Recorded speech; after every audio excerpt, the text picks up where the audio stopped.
이재명 대통령이 오늘 10대 그룹 총수 등 경제계 주요 인사들을 만나 청년 일자리와 지방 투자 확대 등을 당부했습니다.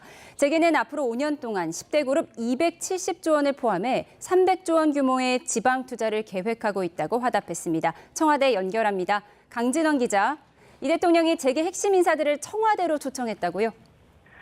네, 그렇습니다. 이재명 대통령이 오늘 오후 2시 10대 그룹 총수를 포함한 경제계 주요 인사들과 청와대에서 간담회를 열었습니다.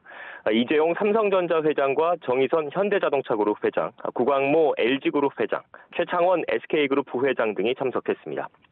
한국경제인협회 등 경제단체와 구윤철 부총리, 김정관 산업통상부 장관, 강훈식 대통령 비서실장, 김용범 청와대 정책실장 등 정부와 청와대 주요 인사들도 자리를 함께했습니다. 오늘 간담회에선 청년 일자리와 지방 투자 확대 방안 등이 주로 논의됐습니다. 이 대통령은 모두 발언에서 기성세대뿐만 아니라 새롭게 우리 사회에 진입하는 청년 세대에게도 골고루 온기가 퍼지면 좋겠다며 청년들의 채용 기회를 많이 늘려달라고 당부했습니다. 국토 균형 발전 의지도 거듭 강조했습니다. 이른바 5극 3특 체제를 통해 지방에 새로운 발전 중심축을 만들기로 했고 거기에 집중 투자할 거라면서 기업도 보조를 맞춰주면 좋겠다는 취지로 말했습니다. 재계 대표로 마이크를 잡은 류진 한국경제인협회 회장도 화답했습니다. 청년 일자리와 지역경제 활성화를 위해서 적극적으로 힘을 보태겠다며 앞으로 5년 동안 투자 구상을 공개했습니다. 주요 10개 그룹 270조 원을 포함해 모두 300조 원 정도를 지방 투자를 위해 쓰겠다고 설명했습니다. 이 대통령과 류진 회장의 모두 발언에 이어선 비공개 자유 토론이 이어졌는데요. 한중 관계 복원 흐름에 맞춰서 두 나라 사이의 경제 협력 강화 방안 또한 화두로 올랐을 것으로 보입니다.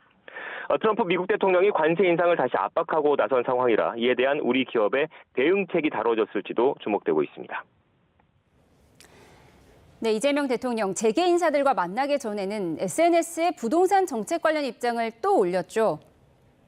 네, 그렇습니다. 이재명 대통령이 자신의 SNS에 다주택자를 정조준한 글을 다시 적었습니다. 부동산 투기를 하면서 또 연장하겠지라는 부당한 기대를 가진 다주택자보다 집값 폭등에 고통받는 국민이 더 배려받아야 한다고 강조했습니다.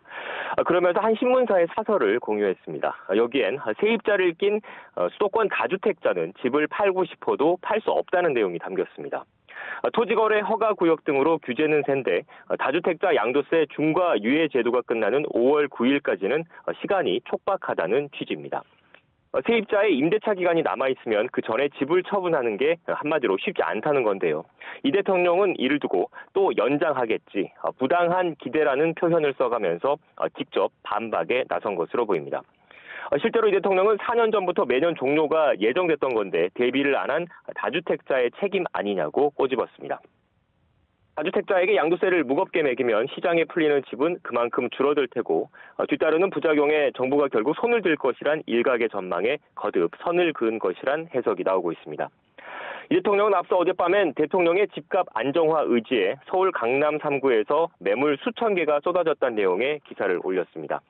그러면서 효과가 없다, 매물이 안 나온다는 엉터리 보도가 많던데 그런 허위 보도를 하는 이유는 무엇이냐고 반문하기도 했습니다. 지금까지 청와대 춘추관에서 YTN 강진원입니다.